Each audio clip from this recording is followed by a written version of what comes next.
Okay. दोस्तों, जंग हो रही है ईरान की अमेरिका और इजराइल के साथ। लेकिन तेल पता है किसका निकल रहा है? तेहरान से करीब 4000 किलोमीटर दूर ढाका का। बांग्लादेश की अर्थव्यवस्था स्ट्रेट ऑफ होर्मुज में डूब सकती है। बांग्लादेश की इकोनॉमी के लिए बहुत बड़ी चेतावनी आ चुकी है। चेतावनी ये कि ईरान युद्ध बांग्लादेश की अर्थव्यवस्था के लिए बहुत बड़ा अर्थक्वेक यानी कि भूकंप साबित हो सकता है। असल में स्ट्रेट ऑफ होर्मुज से तेल और गैस की सप्लाई ठप होने के बाद बांग्लादेश में केवल फ्यूल क्राइसिस की जो सिचुएशन है वही पैदा नहीं हुई है, बल्कि इससे पूरे देश की इकोनॉमी का पहिया भी थमने लगा है, उसकी रफ्तार धीमी होने लगी है। यानी फ्यूल क्राइसिस का यह पूरा चेन रिएक्शन है एनर्जी प्राइस, ट्रेड और प्रोडक्शन फ्लो, एक्सपोर्ट, इन्फ्लेशन और फॉरेन रिजर्व पर एक साथ चोट कर रहा है। आपको एक एक कर इन सारे पॉइंट्स की डिटेल देता हूं कि बांग्लादेशी कितनी बड़ी मुसीबत में फंस गए हैं। सबसे पहली बात फ्यूल क्राइसिस की। यह खबर 6 मार्च की है। तब बताया गया था कि बांग्लादेश के पास 1,36,000 टन फ्यूल रिजर्व है। इसमें तमाम तरह के फ्यूल शामिल थे। डीजल 14 दिन का बचा था, ऑक्टेन 28 दिन का, पेट्रोल 15 दिन का, फर्नेस ऑयल 93 दिनों का और जेट फ्यूल 55 दिनों का। इस रिपोर्ट को आए 6 दिन हो चुके हैं, यानी बांग्लादेश के इस रिजर्व में भी कमी आ चुकी होगी। हालांकि इस क्राइसिस सिचुएशन में भारत बांग्लादेश की मदद के लिए आगे आया है। उसने 10 मार्च को ही 5000 टन डीजल बांग्लादेश को सप्लाई किया है। लेकिन यह मदद बांग्लादेश की मुश्किलों को दूर नहीं कर सकती। असल में बांग्लादेश में रोजाना करीब 12 से 13,000 टन का डीजल जो है वो खपत होता है। भारत से चला डीजल 11-12 माह तक बांग्लादेश पहुंचेगा। भारत बांग्लादेश को और 5,000 टन डीजल देने वाला है, यानी टोटल 10,000 टन।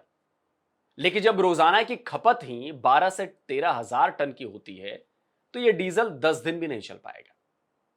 बांग्लादेश ने इस फ्यूल क्राइसिस से निपटने के लिए डीजल, पेट्रोल और दूसरे फ्यूल प्रोडक्ट्स की राशनिंग शुरू कर दी है। मोटरसाइकिल में अधिकतम 2 लीटर, प्राइवेट कार में अधिकतम 10 लीटर, एसयूवीज और मिनी बस में 25 से 30 लीटर, पिकअप लोकल बस में अधिकतम 80 लीटर और लंबी दूरी तक जाने वाले ट्रकों और बसों में 220 लीटर तक डीजल या पेट्रोल दिया जा रहा है। सरकार ने पहले डिविजनल सिटीज को दी जाने वाली सप्लाई में 25% की कटौती कर दी थी। लेकिन जब मारामारी बढ़ने लगी और ज्यादा ना बढ़ जाए इस डर से इसे 15% कर दिया गया। लेकिन हालात बिगड़ते ही जा रहे हैं। पेट्रोल पंप्स पर कार और बाइकों की लंबी लंबी कतारें लगी। লাইনে এসেছি প্রায় আধা ঘন্টার বেশি হয়ে গেছে। ঢাকা শহরে অনেক ফিলিং স্টেশন এখন বর্তমানে তেল দিচ্ছে না, বিশেষ করে বাইকে। তো ট্রাস্টে দিচ্ছে কিন্তু লাইনটা অনেক লম্বা। हालत यह है कि पेट्रोल डीजल को लेकर पेट्रोल पंपों पर बवाल का खतरा भी है। इसलिए कई पेट्रोल पंप्स पर पुलिस की तैनाती कर दी गई है, यानी लॉ एंड ऑर्डर के बिगड़ने के हालात भी पैदा हो रहे हैं। अब बात यह है कि बांग्लादेश इस फ्यूल क्राइसिस से कैसे निपटने की कोशिश कर रहा है। तो पहला रास्ता तो मैंने आपको बताया कि बांग्लादेश ने भारत से 5,000 टन डीजल जो है वो लेना शुरू कर दिया है। दूसरी तरफ बांग्लादेश दूसरे विकल्प भी तलाश कर रहा है।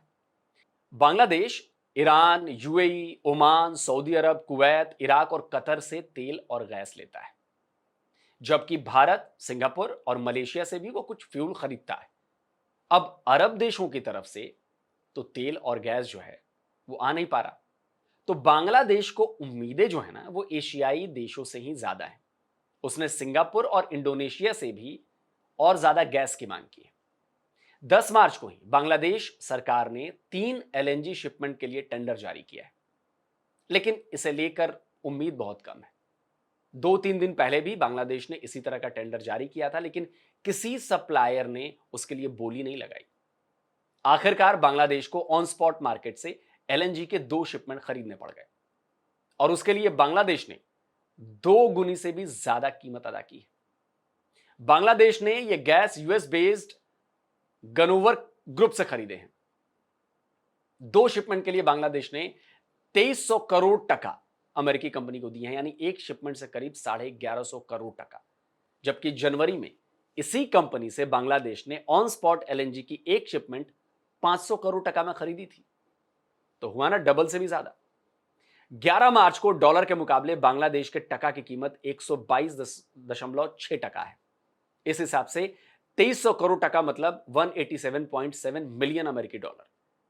अब इस सिचुएशन ऐसी है कि बांग्लादेश अगर ज्यादा कीमत में गैस ना खरीदे तो देश में हाहाकार मचेगा, और खरीदे तो फॉरेन रिजर्व पर प्रेशर बढ़ता जाएगा, क्योंकि भुगतान तो डॉलर में ही करने। बांग्लादेश के पास एक हफ्ते पहले तक करीब 35 बिलियन डॉलर का फॉरेन रिजर्व था। 8 मार्च को खबर आई कि उसने 1.37 बिलियन डॉलर का बकाया इंपोर्ट बिल क्लियर किया था। इसके बाद उसने स्पॉट मार्केट से गैस खरीदी है। इसके बाद बांग्लादेश का फॉरेन रिजर्व घटकर 30 बिलियन अमेरिकी डॉलर तक पहुंच चुका है। और यह फॉरेन रिजर्व क्राइसिस की सिचुएशन है, और बांग्लादेश को इसी तरह अगर दोगुने दाम से भी ज्यादा की कीमत पर तेल और गैस खरीदते रहना पड़ा तो उसका यह फॉरेन रिजर्व ड्राई होने लगेगा। इससे इंपोर्ट बिल के भुगतान पर भी संकट मंडराने लगेगा, और फॉरेन रिजर्व रहेगा नहीं तो बांग्लादेश इंपोर्ट किए जाने वाले सामानों के लिए पेमेंट का भुगतान नहीं कर पाएगा, और एक नई समस्या खड़ी हो जाएगी। मिडिल ईस्ट क्राइसिस की वजह से डॉलर के मुकाबले टका का रेट भी लगातार कम होता जा रहा है। यह भी बांग्लादेश की इकोनॉमी के लिए अलार्मिंग सिचुएशन है, क्योंकि इसके असर भी बड़े दूर तक पड़ने वाले हैं। इससे बांग्लादेश का जो इंपोर्ट कॉस्ट है वो बढ़ रहा है, और सप्लाई चेन पर भी नेगेटिव इंपैक्ट पड़ रहा है। बांग्लादेश रेडीमेड गारमेंट का दुनिया में दूसरा सबसे बड़ा एक्सपोर्टर है। बांग्लादेश की एक्सपोर्ट अर्निंग का 85% हिस्सा केवल इसी सेक्टर से आता है। बांग्लादेश के आरएमजी एक्सपोर्ट का ज्यादातर हिस्सा कहां जाता है? यूरोप जाता है। Denmark, France, Germany, Italy, Netherlands, Poland, Spain जैसे देश बांग्लादेश से कपड़े खरीदते हैं। इसके अलावा अमेरिका, कनाडा और यूके में भी बांग्लादेश के रेडीमेड गारमेंट्स इंपोर्ट किए जाते हैं। अब हो यह रहा है कि ईरान, अमेरिका और इजराइल की इस जंग की वजह से यूरोप में भी महंगाई बढ़ गई है। अब वो खाने पीने की चीजों समेत केवल जरूरी सामानों की ही खरीद कर रहे हैं, और इसी वजह से कपड़ों की डिमांड कम हो गई है। उसका सीधा असर बांग्लादेश को मिलने वाले एक्सपोर्ट ऑर्डर पर पड़ रहा है। कई ऑर्डर्स कैंसिल कर दिए गए हैं, तो कई डील के बाद भी नेगोशिएट किए जा रहे हैं। और वहीं फ्यूल क्राइसिस की वजह से एक और खर्च जो है वो बढ़ता जा रहा है, वो है ट्रांसपोर्टेशन का खर्च, माल ले आने ले जाने का। इन सबके बीच मिडिल ईस्ट में छिड़ी जंग ने बांग्लादेश के रेमिटेंसेस को भी झटका देना शुरू कर दिया है, जो बाहर से कमाई आती है।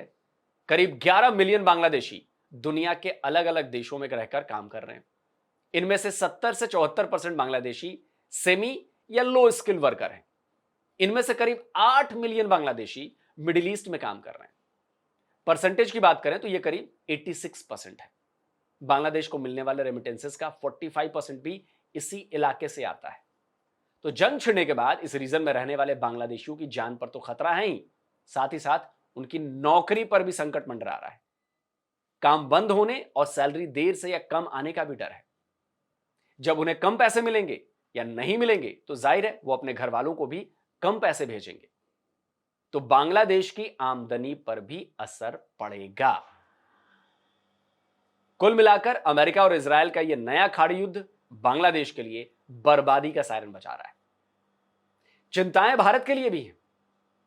कीमतें बढ़ने की, एलपीजी शॉर्टेज शुरू हो गई है, पेट्रोल डीजल के दाम अभी तो नहीं बढ़ रहे हैं, लेकिन अगर ये बहुत लंबा खींचा तो भाई बढ़ाने पड़ेंगे, क्योंकि मार्केट प्राइस बढ़ने लगेगी। तो हालांकि भारत की तरफ से कहा गया है कि 125-30 बैरल पर डॉलर से अगर ज्यादा होता है तब हम कीमत बढ़ाएंगे।